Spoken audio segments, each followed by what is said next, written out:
So this is what greeted us when we came over to visit with him. And then we got to go up into the studio. Now these I did probably around 1993. I call them studio views.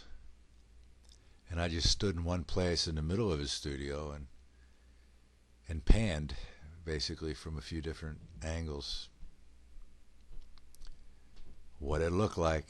Well, there were paintings and sculptures everywhere. Heads. That's the head of Thomas Coward. I'm not sure what he did.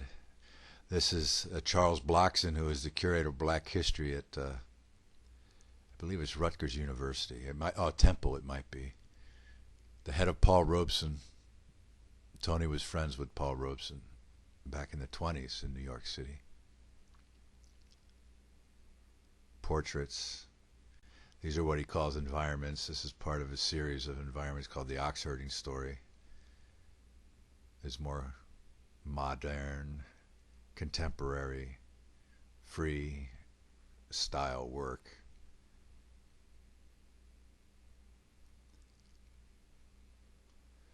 But I just felt his studio was a completely remarkable place. The head of Kali, the head of Kennedy, you can see there in the background. Kali is the Hindu goddess, mother of the universe.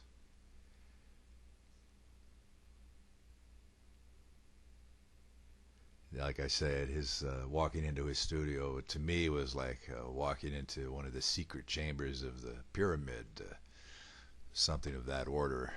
It was always a place of magic for me.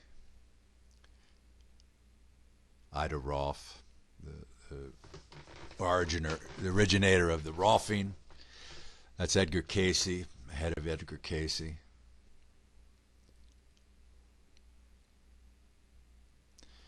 Heads lining the wall, figures in progress, male, female, relief, small sculptures, portrait of a woman named Edith.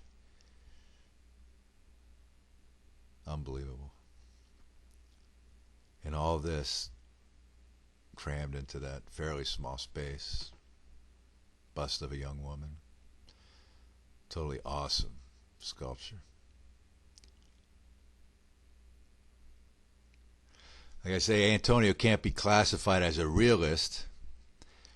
His work is truly sculptural and modern in a classical sense. There he is with his wife Martha. Like I said, Martha's now 90 and living in this house yet and struggling to deal with preserving the collection of work here. Lots of issues. It was left to a foundation, the Antonio Salemme Foundation. And she seems to kind of be at the center of that at the moment. Not a whole lot going on. Kind of tragic in a sense. That's the head of Swami Vivekananda.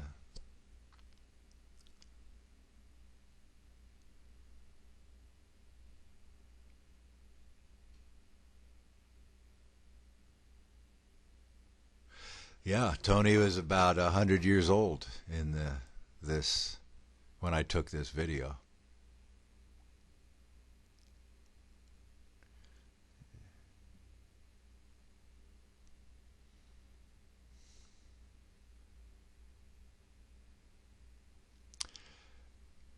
Another view. You can see it's just dense with painting and sculpture. That closet's filled with paintings, portraits, landscapes. He studied as a young man with George L. Noyes, who was a student of Monet. He studied sculpture in Rome. That's a portrait of Ethel Waters, who was a Broadway and early, an actress. His portraits of Martha there, wedding portrait, totally beautiful, classical. His mother-in-law could have been Rembrandt painting that portrait. Woman named Lee Oliver, These are all early portraits. This is the sculpture. I mean, he did it all.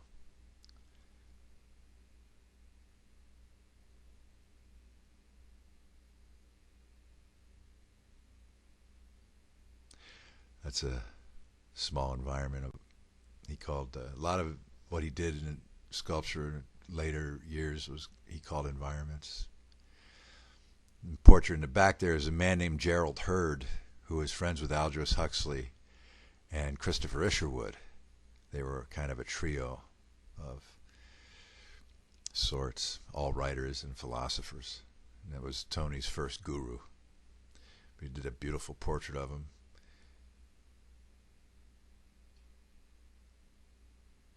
When they first got together, Swami Brahmananda in white there, his rendition of Shiva, and there you can see some environments. Winston Churchill, the head of Gerald Hurd in the middle there. I don't know who the guy is on the right. I always like this shot though, beautiful. Some more environments and small figures. And there's the master at 100, hanging out in his studio, getting very little recognition or attention for a lifetime of work of the highest order, in basically both sculpture and painting and draftsmanship. So that's an introduction to Antonio and his studio.